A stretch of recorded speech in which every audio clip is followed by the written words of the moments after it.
Alors comment être plus productif? Alors salut à toi, c'est Johan Eguelet, designer graphique et multimédia et aujourd'hui on se retrouve pour une nouvelle vidéo liée à la productivité. Dans la vidéo précédente, je t'avais parlé de la productivité liée aux réseaux sociaux et aujourd'hui je vais te parler de la productivité ou du moins tous les éléments à mettre à l'écart pour que tu puisses être beaucoup plus productif dans ton travail, beaucoup plus motivé à réussir beaucoup plus rapidement. Pour augmenter ta productivité, règle numéro 1, diminuer au maximum les notifications. Quand je te dis ça, ça veut dire que ton téléphone, si jamais tu es sur un projet, que tu dois travailler peut-être 1, 2, 3 heures dessus, eh bien tu prends ton téléphone et tu le mets simplement sur off, tu l'éteins. En fait, en l'éteignant, ça va vraiment t'obliger à être concentré à fond sur le projet en question, à être concentré et te dire tiens, je vais aller au maximum, je vais me fixer l'objectif de réussir à designer, à faire l'animation, le site web, la landing page ou autre du projet en question et le faire d'une traite sans avoir une seule interruption. Donc pour ça, tu coupes le téléphone.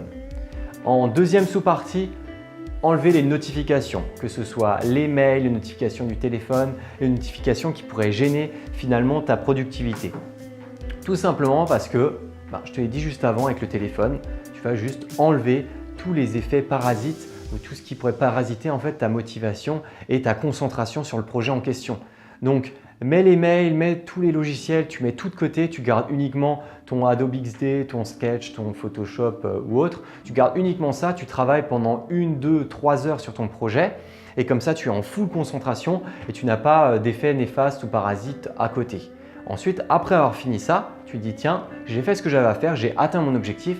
Là, tu vas pouvoir rallumer ton téléphone. Peut-être qu'il y aura 5-6 notifications et ces notifications te feront perdre beaucoup moins de temps en les gérant directement en une seule fois après tes 2-3 heures de productivité d'une seule traite.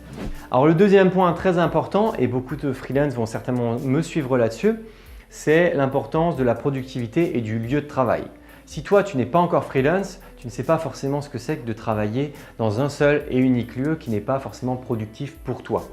Certaines personnes vont être extrêmement productives en travaillant chez elles, toutes seules, dans leur bureau, mais il y a peut-être d'autres manières d'augmenter ta productivité. Pour cela, peut-être tout simplement travailler dans un espace de travail qui soit plaisant pour toi. Peut-être que tu vas avoir ton ordi, tu vas peut-être avoir 1, 2, 3 écrans, tu vas avoir tes post-it, tu vas avoir de la musique, un petit mur végétal, je ne sais pas moi, un tableau de liège où tu as justement tes petites fiches, tes cartes ou autre. Tu peux avoir la possibilité d'être dans un espace de coworking. Si tu es dans un espace de coworking, le nombre de distractions va nettement diminuer. Tu ne seras pas chez toi, tu ne pourras pas forcément te faire des cafés, manger des Skittles, je ne sais pas moi, aller sur internet, regarder des vidéos de chatons. Puisque si tu es dans un espace de coworking, tu sais que tu es là pour travailler, tu sais que tu es là pour bosser et si tu es dans un espace de coworking où il y a beaucoup de personnes, eh bien, tu sais que ces personnes-là, elles sont là également pour travailler. Donc tu vas faire pareil, tu vas être beaucoup plus productif en travaillant dans un environnement où les gens sont prêts à travailler. Ensuite, en troisième sous-partie, tu as la possibilité de travailler avec des collègues freelance. Peut-être que tu as uniquement des clients en solo, tu as des sites web, des animations à réaliser, des logos, chartes graphiques, mais peut-être que c'est très intéressant pour toi de travailler avec des collègues freelance. Ça peut être dans un espace de coworking ou ça peut très bien être dans un café ou bien dans un autre lieu. Mais l'intérêt, c'est vraiment de se dire tiens, toi peut-être que tu as une perte de motivation, je ne sais pas moi, le jeudi après-midi. Eh bien, tu te dis tous les jeudis après-midi, tu as un pote freelance, vous allez travailler dans un endroit commun et justement en ayant ce pote freelance qui va travailler sur un projet, toi, tu vas augmenter ta productivité, ta motivation en travaillant également à proximité de cette personne.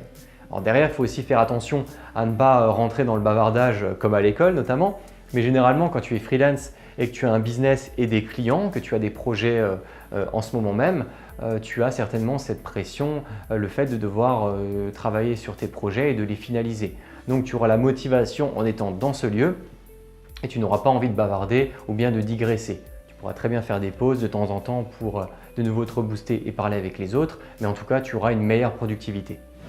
Troisième partie, travailler efficacement. Pour ça, il faut absolument que tu enlèves toutes les choses inutiles, toutes les choses qui te font perdre du temps. Dans la vidéo précédente, je t'ai parlé des réseaux sociaux. Je te parlais du fait que si tu avais 8 réseaux sociaux différents, que tu mettais des publications sur les 8 réseaux, eh bien peut-être qu'il n'y en avait que 3 qui étaient utiles pour ton business. Donc pour ça, tu retires les 5 autres et ça sera du temps en moins de perdu.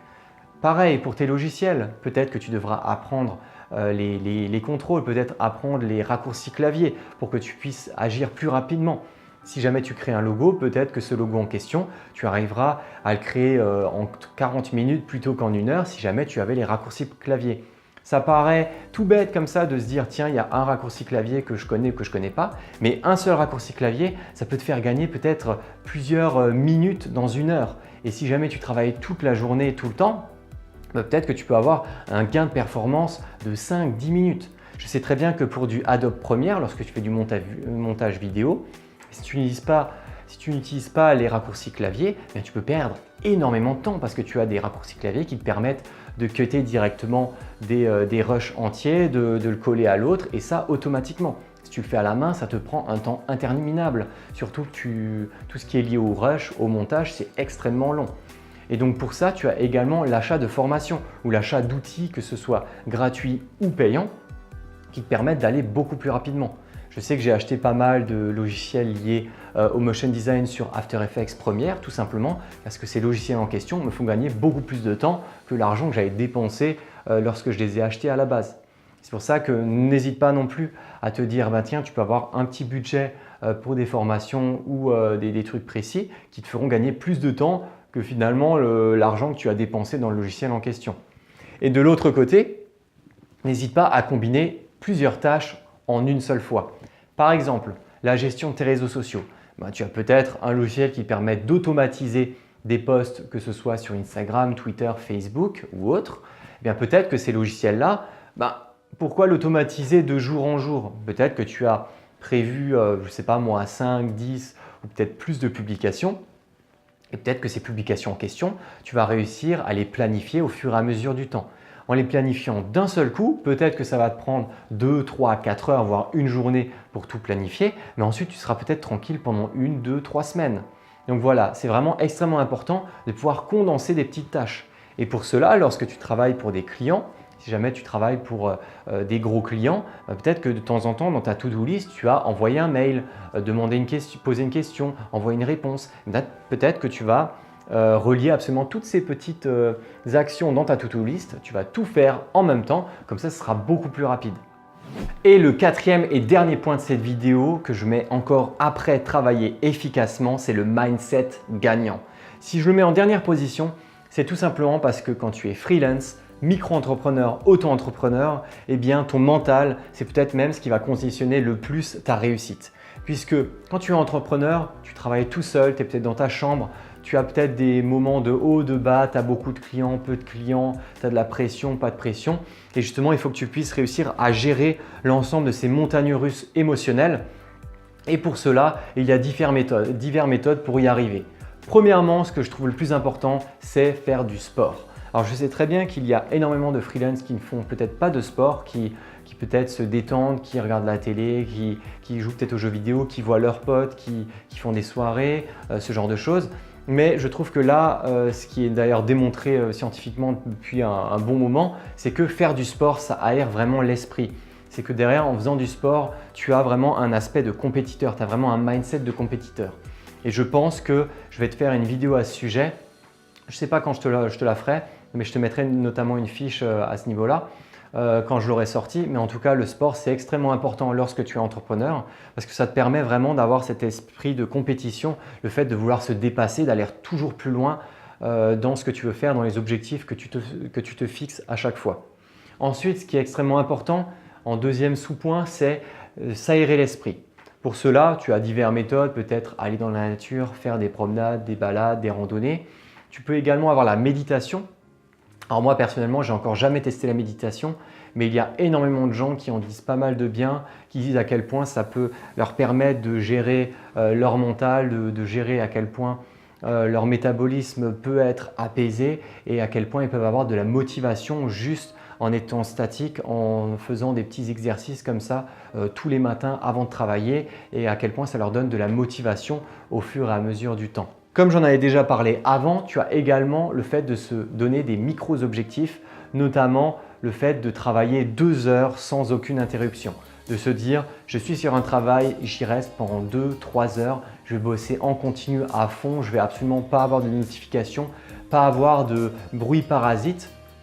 Et ensuite, je serai beaucoup plus motivé et j'arriverai à faire mon travail beaucoup plus rapidement. Et ça, c'est indéniable. Puisque si tu as des notifications, voilà, ça va te faire perdre 10 secondes, 30 secondes, 1 minute. Et ensuite, tu vas revenir sur ton travail. Tu n'avais plus la même performance qu'il y a 30 secondes, 1 minute, 5 minutes. C'est pour ça que c'est très important de rester sur ton travail, de rester motivé pendant un court laps de temps, 2-3 heures. Et ensuite, pendant ce laps de temps, tu as la possibilité de revoir tes notifications, de revoir le travail que tu as réalisé ou les contacts que tu dois avoir avec d'autres clients. Ensuite, la dernière chose de ce 4e point, c'est le fait de se déconnecter. Je te le dis très souvent lors de mes vidéos pour toi freelance, le fait de devoir séparer sa vie privée et sa vie professionnelle. La limite devient assez floue entre le secteur professionnel et privé. Et justement, l'objectif, c'est de vraiment avoir une différence, d'avoir une vraie délimitation entre les deux. Parce que si tu ne le fais pas, tu as vraiment l'impression psychologiquement de travailler en permanence. Et vraiment, ça peut être extrêmement pesant et pas forcément créatif ou motivant. Donc pour cela, il faut vraiment que tu puisses te déconnecter. Soit le soir, une fois que tu as fini le nombre d'heures que tu avais envie, eh bien tu te dis tiens, je déconnecte au bout de cette heure-ci et ensuite je fais autre chose. Je suis avec ma famille, je regarde la télé, peut-être que je fais à manger, je sors avec les potes. Mais il faut vraiment que tu dois couper ton privé et ton professionnel et ça peut être également un jour dans la semaine. Peut-être que le dimanche, tu te dis non, je ne réponds à absolument personne, je ne pense pas du tout à l'entreprise et je reste uniquement dans ma petite bulle familiale à faire mes petites activités. Et tu verras que ce moment de détente va vraiment te revigorer et te laisser te garder ta motivation et ta productivité pour le reste du temps lorsque tu gères ta micro-entreprise. Et voilà, cette nouvelle vidéo sur la productivité est terminée. N'hésite pas à me dire si jamais ça t'intéresse que je continue à faire des vidéos sur la productivité, le fait de ne pas perdre du temps ou bien de gagner du temps par rapport à certaines tâches. J'y répondrai volontiers en vidéo dans les prochaines pour toi freelance. En tout cas, si jamais elle t'a plu, n'hésite pas à laisser un pouce bleu, un commentaire, à t'abonner à la chaîne et à partager la vidéo aux gens qui pourraient être concernés. En tout cas, moi je te dis à très bientôt pour une prochaine vidéo pour toi freelance. Ciao!